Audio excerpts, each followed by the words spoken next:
નમસ્કાર વિદ્યાર્થી મિત્રો, હું MM સર એક નવો વિડિયો એક નવા ચેપ્ટર સાથે. ચેપ્ટરનું નામ છે આંકડાશાસ્ત્ર.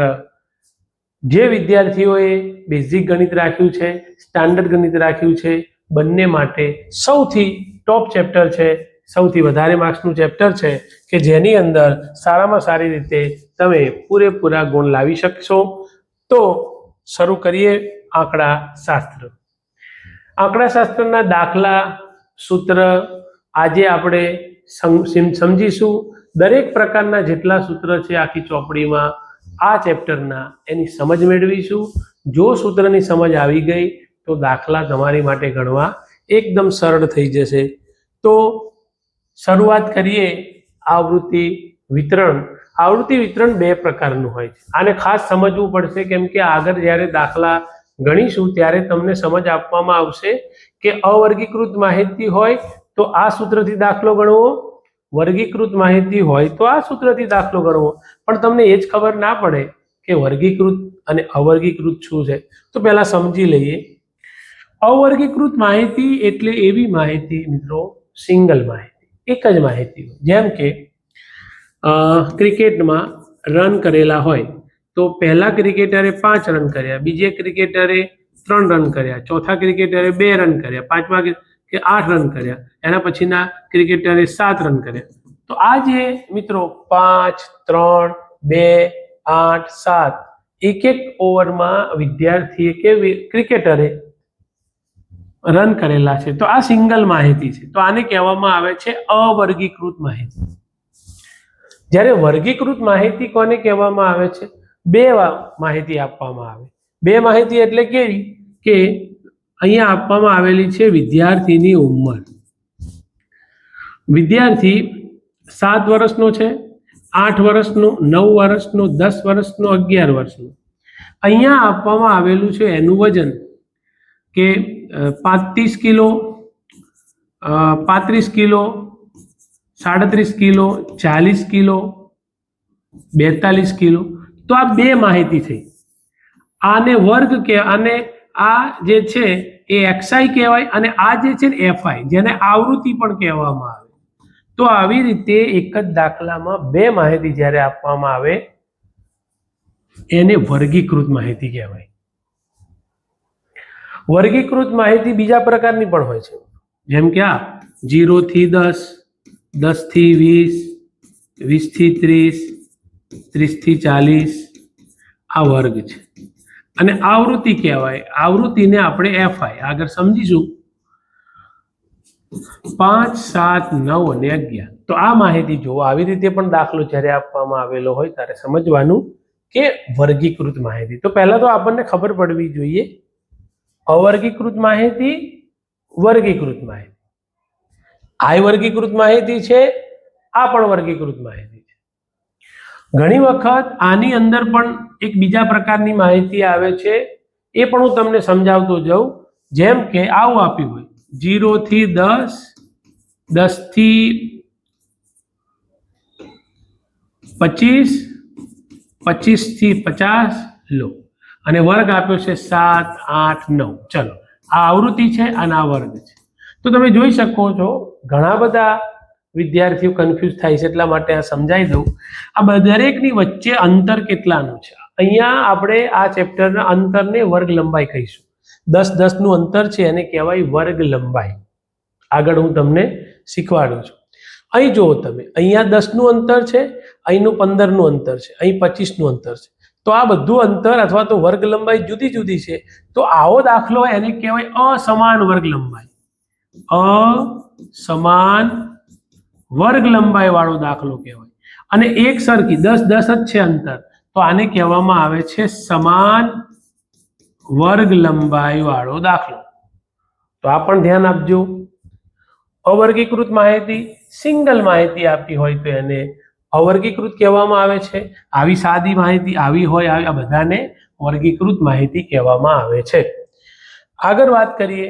આખું ચેપ્ટર જે છે એ મધ્યવર્તી સ્થિતિમાનના 3 માપ છે. વર્ગીકૃત માહિતી માટે 3 માપ છે. 3 માપ માટે મધ્ય, મધ્યસ્થ અને બહુલક. આ ત્રણેય રીત આવડી જાય એટલે કે ચેપ્ટર તમને આવડી ગયું. મધ્યકની વાત કરીએ તો મધ્યકને સરેરાશ પણ કહેવામાં આવે છે, સરાસરી પણ કહેવામાં આવે છે અને એક્સ બાર પણ કહેવામાં આવે. એટલે ઘણી વખત પરીક્ષામાં બની શકે ખાલી એટલું જ કીધું હોય કે સરાસરી શોધો, સરેરાશ શોધો, એક્સ બાર શોધો, તો આપણને ખબર પડવી જોઈએ કે એ મધ્યક છે. આ એક્સ ની ઉપર એક લીટો છે એને એક્સ બાર કહેવામાં આવે છે. એ જ રીતે મધ્યસ્થ છે એને એમ વડે દર્શાવવામાં આવે છે, બહુલકને ઝેડ વડે દર્શાવવામાં. આ સંકેતો છે. નેક્સ્ટ વાત કરીએ, હવે વાત છે મધ્યકની. ધ્યાન આપજો, સૌથી આ ચેપ્ટરમાં સૌથી મહત્વનો ટોપિક 3 છે, મધ્યક, મધ્યસ્થ, બહુલક. પણ મધ્યકમાં થોડું વધારે સમજવા જેવું છે તો જ તમને દાખલો ગણવાની મજા આવશે.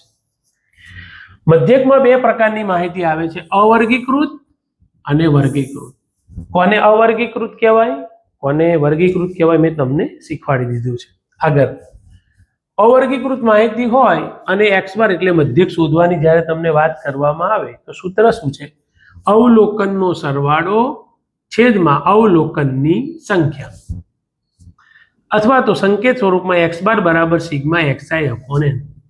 હવે પ્રશ્ન થાય કે સાહેબ આ શેની વાત કરે છે? તો આપણે એક નાનકડું ઉદાહરણ આપીને આ તમને સૂત્ર સમજાવી દઉં.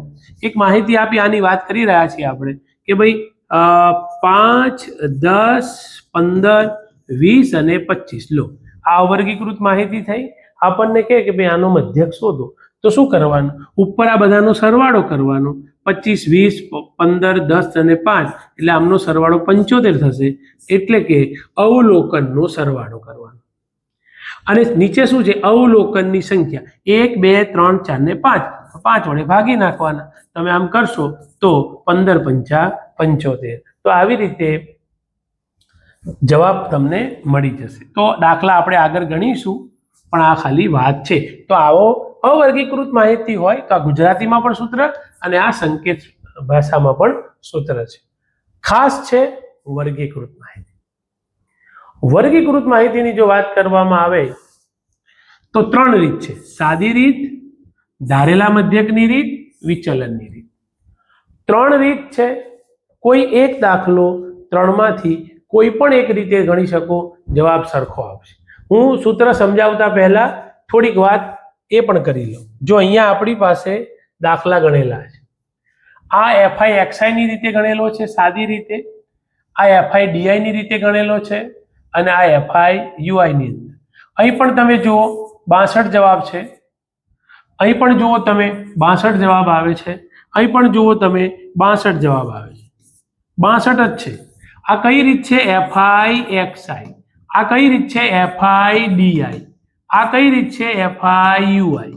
એટલે દાખલો એક જ છે. જો 10 થી 25, 25 થી 40, 40 થી 55, 10 થી 25, 25 થી 40, 40 થી 55, 10 થી 25, 25 થી 40, 40 થી, એ સેમ દાખલા, બે માહિતી તમે જો આવૃત્તિને સેમ છે, પણ આ દાખલો એફઆઈ એક્સઆઈ થી ગણ્યો છે, આ દાખલો એફઆઈ ડીઆઈ થી ગણ્યો છે, આ દાખલો એફઆઈ યુઆઈ થી ગણ્યો. ત્રણેયમાં 62, 62 અને 62 જ જવાબ આવે છે. એનો મતલબ શું છે કે તમે ત્રણેય રીતમાંથી એક જ દાખલો ત્રણેય રીતમાંથી ગમે તે રીતે ગણો, જવાબ આવશે, આવશે ને આવશે.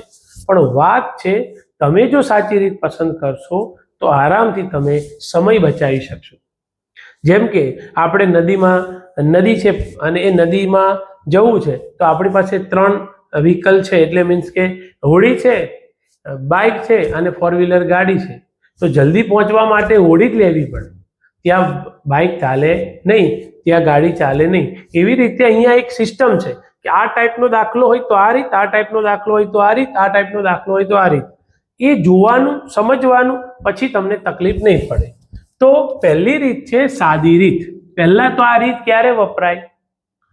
આ રીતનું નામ છે એફઆઈ એક્સઆઈ છેદમાં એક્સ બાર શોધવાનો, એટલે મધ્યક શોધવાનો, સિગ્મા એફઆઈ એક્સઆઈ છેદમાં સિગ્મા એફઆઈ. ક્યારે આ રીત વાપરવાની? જ્યારે એક્સઆઈ એટલે મધ્ય કિંમત, એફઆઈ એટલે આવૃત્તિ ની સંખ્યા કેવી હોય? નાની હોય, ત્યારે આ રીત વાપરવાની. શું સૂત્ર છે? એક્સ બાર બરાબર sigma FI XI upon sigma FI. તો સાહેબ આ એક્સઆઈ એટલે શું? તો એક્સઆઈ એટલે મધ્ય કિંમત. આ પાછું આવ્યું સાહેબ, મધ્ય કિંમત શું છે? તો આપણને જે દાખલા આપેલા છે એ દાખલામાં એક વર્ગ હોય, માની લો કે આવો વર્ગ છે 10 થી 20, તો આને અધસીમા કહેવાય, આને ઉધ્વસીમા કહેવાય. આ બંનેનો અધસીમા અને ઉધ્વસીમાનો સરવાળો કરીને 2 વડે ભાગી નાખો એટલે મધ્ય કિંમત મળી જાય છે. તો આવી રીતે xi એટલે મધ્ય કિંમત અને fi નો ગુણાકાર કરીને એનો સરવાળો કરો. આ નિશાની જે છે સિગ્મા છે, સિગ્મા એટલે સરવાળો. તો સૂત્ર છે x બાર બરાબર fi(xi) છેદમાં સિગ્મા fi, જ્યાં fi એટલે n પણ કહેવાય, જેને આવૃત્તિ પણ કહેવામાં આવે છે. ક્યારે વાપરવાની આ રીત? જ્યારે રકમ નાની હોય ત્યારે. xi ની fi ની સાહેબ રકમ નાની હોય એટલે શું? રકમ નાની હોય તો એમનો સરળતાથી ગુણાકાર કરી શકાય અને દાખલાનો જવાબ લાવી શકાય. હવે વાત આવે છે ધારેલા મધ્યકની રીત. ખાસ સમજજો. પહેલા તો આ રીત ક્યારે વાપરવાની? અસમાન વર્ગ લંબાઈનો દાખલો હોય, અસમાન, મેં હમણાં સમજાવ્યું આગળ, અસમાન વર્ગ લંબાઈનો દાખલો હોય ત્યારે, કાં તો પછી દાખલામાં જ પૂછ્યું હોય કે ભાઈ ધારેલા મધ્યકની રીતે આપણને કીધેલું હોય ત્યારે.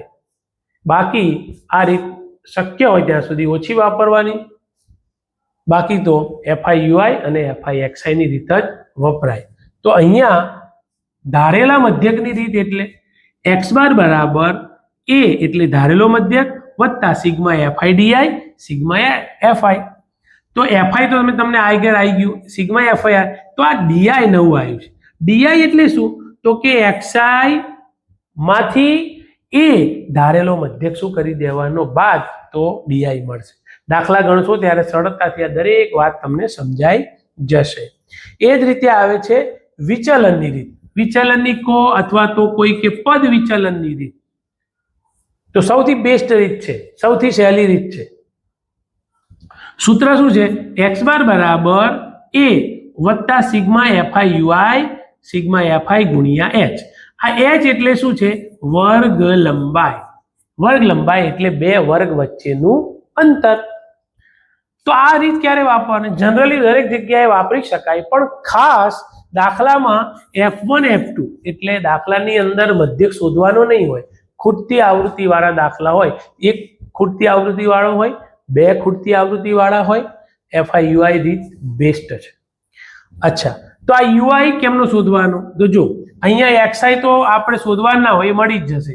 di શોધવા હોય તો xi માંથી a બાદ કરવાનો, UI શોધવા હોય તો xi માંથી a બાદ કરીને h વડે ભાગશો એટલે તમને UI મળી જશે. તો ખાસ ક્યારે વાપરવાની રીત? FI ની રકમ નાની હોય ત્યારે. ક્યારે વાપરવાની? અસમાન વર્ગ લંબાઈ હોય ત્યારે અને ધારેલા મધ્યકની રીતે દાખલો ગણો કીધો હોય ત્યારે. અને પદ વિચલનની રીત તો મેં તમને કીધું એકદમ સિમ્પલ, એ જ રીત વધારે દાખલા ગણવાના. આ રીતના દાખલા આપણે ગણીશું, આ રીતના પણ દાખલા ગણીશું, આ રીતના પણ દાખલા ગણીશું. ત્રણેય રીત તમને પાક્કી આવડી જશે. ક્યારે કઈ રીત વાપરવી એ પણ આવડી જશે. તો તમે મારી સાથે બન્યા રહેજો. આના પછીનો જ્યારે પણ એક વિડીયો આવશે એના દરેક વિડીયોની અંદર દરેક રીતની સમજ હું તમને આપી દઈશ.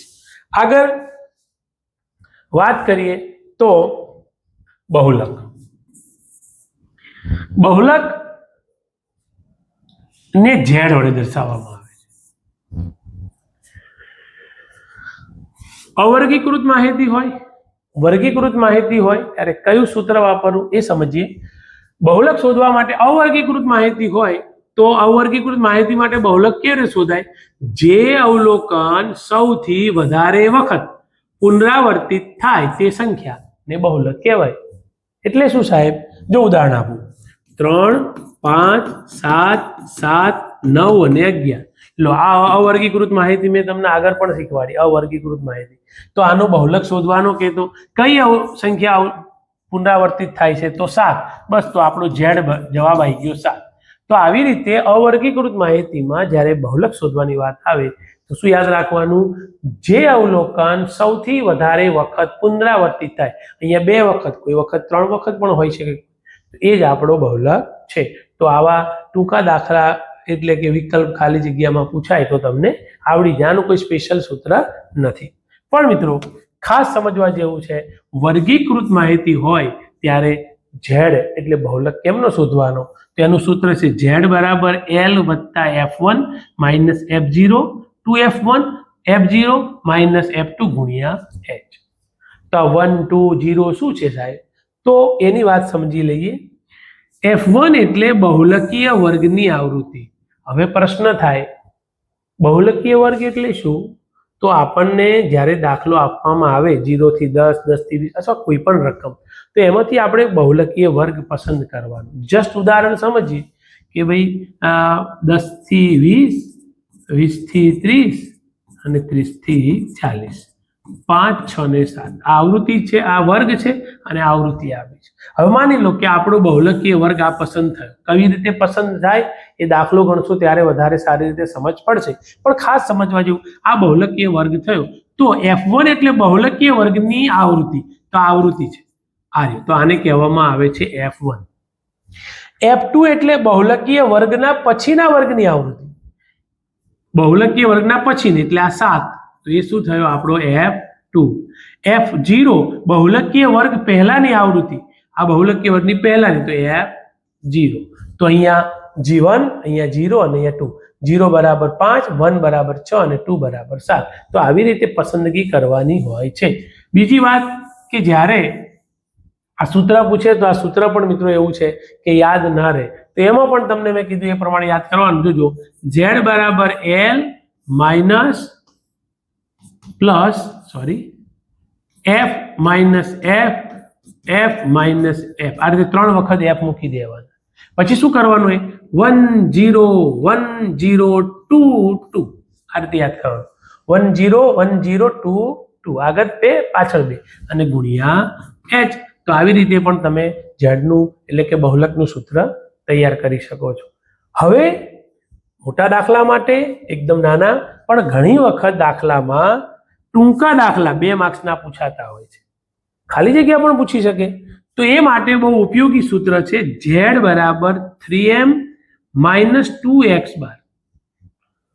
Z બરાબર 3m માઇનસ 2x બાર. તો જ્યારે પણ દાખલામાં m અને x બાર આપ્યા હોય ત્યારે આ સૂત્ર વાપરીને તમે દાખલો ગણી શકો. એ સિવાય પણ જો m z આપ્યો હોય, x બાર આપ્યો હોય, m શોધવાનું, તો પણ આ સૂત્ર વાપરી શકો. પણ કિંમત મૂક્યા પછી બરાબરની પેલી બાજુ લઈ જવા, આ બાજુ લઈ જવા, એ બધું ના કરવું હોય તો પણ એક સૂત્ર છે, m બરાબર z વત્તા 2x બાર છેદમાં 3. ડાયરેક્ટ જ તે જ્યારે દાખલામાં z અને x બાર આપ્યો હોય ત્યારે m નું સૂત્ર આ રીતે, અને દાખલામાં m અને z આપ્યો હોય તો x બાર શોધવાનો થાય. સૂત્ર આનું આ જ છે, બસ ખાલી આમથી આમ ફેરવીને બનાવેલું છે જેથી ડાયરેક્ટ જવાબ આપણને મળી જાય. તો ખાસ તો આ સૂત્ર તમારે યાદ રાખવાનું છે. તો બહુલકમાં અવર્ગીકૃત માહિતી હોય તો આ, વર્ગીકૃત માહિતી હોય તો આ. તો આવી રીતે મિત્રો બંને પ્રકારની માહિતી હોય ત્યારે કઈ રીત વાપરવી એ તમને મેં ખબર પાડી દીધી. હવે આગળ વાત કરીએ મધ્યસ્થ. મધ્યસ્થ ની અંદર અવર્ગીકૃત માહિતી હોય ત્યારે શું, વર્ગીકૃત માહિતી હોય ત્યારે શું. અવર્ગીકૃત માહિતી હોય અને જો n એકી હોય ત્યારે એનું સૂત્ર કયું વાપરવામાં આવશે? તો ખાસ સમજો, m બરાબર n/2 + 1 નું અવલોકન. અને n બેકી હોય ત્યારે સૂત્ર શું વાપરવાનું? m બરાબર n/2 નું અવલોકન વત્તા n/2 + 1 નું અવલોકન છેદમાં 2. તો પ્રશ્ન થાય સાહેબ આ શું છે આ મૂ અવલોકન? તો હકીકતમાં આ દાખલા આપણે વગર સૂત્રએ ગણી શકીશું, પણ આ n એકી સમજી 3 5 7 9 અને 11. તો તમે જોઈ શકો છો 1 2, આ કેવી માહિતી કહેવાય? તો આ વર્ગીકૃત કહેવાય. હવે આનો મધ્યસ્થ શોધવાની વાત કરવામાં આવે તો 1 2 3 4 ને 5, તો n બરાબર કેટલા મળ્યા આપણને? 5. તો n એકી કહેવાય. 5 સંખ્યા કેવી કહેવાય? એકી. તો આ સૂત્રથી દાખલો ગણવાનો. હું તમને સૂત્રથી પણ દાખલો ગણતા શીખવાડીશ અને સૂત્ર વગર ડાયરેક્ટ જ જવાબ લાવતા પણ શીખવાડી દઈશ. તમે મારી ચેનલ સાથે બન્યા રહેજો, તમને આખા આંકડા શાસ્ત્રના એક પણ દાખલામાં તકલીફ નહીં પડે, દરેક દાખલા તમને આવડી જશે. એ જ રીતે n બેકી 3 5 7 9 11 ને 12 લો, તો 1 2 3 4 5 6 માહિતી થઈ, તો n બરાબર 6. તો n આ જે 6 છે મિત્રો એ બેકી છે, બેકી. તો આ સૂત્ર આવશે. તો આવી રીતે એકી અને બેકીની વાત. એ જ રીતે વર્ગીકૃત માહિતીની વાત કરવામાં આવે તો વર્ગીકૃત માહિતી તમને હમણાં આગળ સમજ આપી છે કે વર્ગીકૃત માહિતી કોને કહેવાય. તો વર્ગીકૃત માહિતી માટે મધ્યસ્થ શોધવાનું સૂત્ર છે m બરાબર l વત્તા n/2 - cf છેદમાં f ગુણ્યા h. જો h આવે ચાહે મધ્યસ્થમાં બહુલકમાં, h નો મતલબ વર્ગ લંબાઈ, બે વર્ગ વચ્ચેનું અંતર. હવે અહીંયા છે l એટલે મધ્યસ્થ વર્ગની અધસીમા. l એટલે મધ્યસ્થ વર્ગની અધસીમા, વર્ગ લંબાઈ h એટલે, અને મધ્યસ્થ વર્ગના ઉપરની સંચય આવૃત્તિ, અને f એટલે મધ્યસ્થ વર્ગની આવૃત્તિ. આ પણ હું જ્યારે કઈ માહિતી બોલું છું તમને લવલ આ શું કહેવા માંગે સાહેબ, પણ હકીકતમાં એવું છે. આપણે વાતને થોડી લઈ લઈએ તો જો 10 થી 20 છે, આવૃત્તિ 5 છે, પછી અહીંયા CF શોધવાનું આવે. આ આવૃત્તિ છે, આ CF એટલે સંચય આવૃત્તિ. આવૃત્તિને પ્લસ કરતા જઈએ એટલે આવૃત્તિનો સંચય થાય, ભેગી થતી જાય, અને સંચય આવૃત્તિ કહેવાય. તો જ્યારે દાખલો તમે પ્રેક્ટિકલ ગણશો ને ત્યારે તમને વધારે ખબર પડશે. તો આવી રીતે મધ્યસ્થ છે, બહુલક છે, ત્રણેય રીતમાં કઈ રીતે સૂત્ર વાપરવા, કયું સૂત્ર આવે એની મેં તમને સમજ આપી દીધી. તો વિદ્યાર્થી મિત્રો, આ સૂત્રની જો તમને સમજ પડી હોય બરાબર ક્યારે કયો દાખલો ગણવો, અને તો મારી ચેનલને તમે લાઈક કરજો અને સબસ્ક્રાઇબ કરજો. હવે નેક્સ્ટ વિડીયોમાં આપણે મળીશું.